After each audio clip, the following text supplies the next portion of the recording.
C'est une légende de l'Ouest. Le cow-boy solitaire, toujours loin de chez lui. C'est vrai que j'ai dégainé plus vite que mon ombre, à ma grande surprise.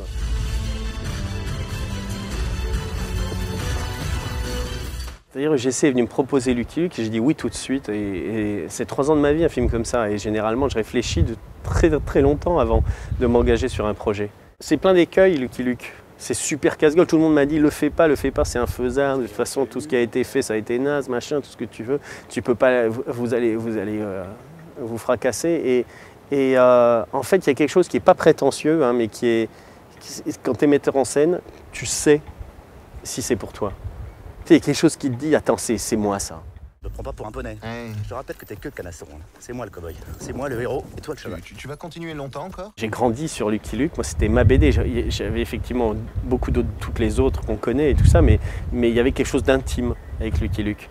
C'est un rêve de môme. Mais c'est en même temps un rêve d'adulte, parce que môme, tu rêverais pas de faire un western comme ça, avec tout ce que ça implique comme mise en œuvre.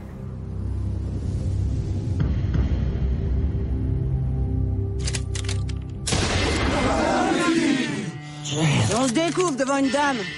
Sur de morts voraces. Les décors, si je les avais mis tels quels, les personnages n'auraient plus existé, l'histoire n'aurait plus existé. Alors du coup, je me dis, tiens, comment je vais faire? Par quel bout je vais prendre pour ne pas trahir l'univers?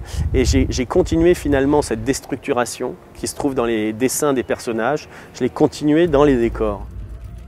Monsieur Luke, je vous demande de rétablir l'ordre à Daisy Town.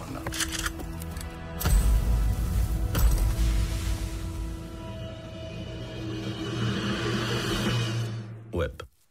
Je le voyais avec Jean, parce que aussi il y a cette chance d'avoir rencontré Jean sur Brice, on se connaissait, et voilà, il faut une vraie complicité pour embarquer un acteur dans une aventure comme celle-là, et puis vraiment se connaître pour pouvoir être au millimètre pour rendre le personnage et lui donner vie.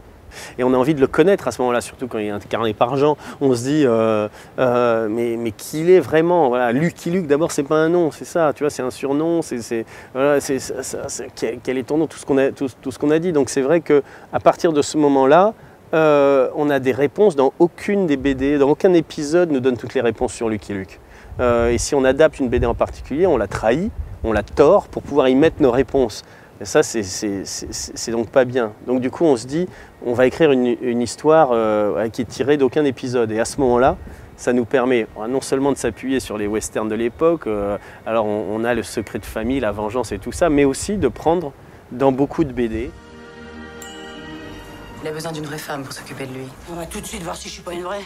Sucre d'orge. Tu vois pas que ta danseuse de saloon, elle vaut même pas un pet de coyote? Voyager, c'est mon rêve. Pour que ton rêve se réalise. C'est le plaisir en fait qui motive Jean, et puis il est vraiment, il est pas dans un calcul du tout. Et puis surtout la péloche l'adore, quoi. Tu vois, c'est une star, quoi, John. Moi, je l'appelle John, mais John from the Garden. Il a ça, qu'il est capable d'incarner un mec comme Lucky Luke.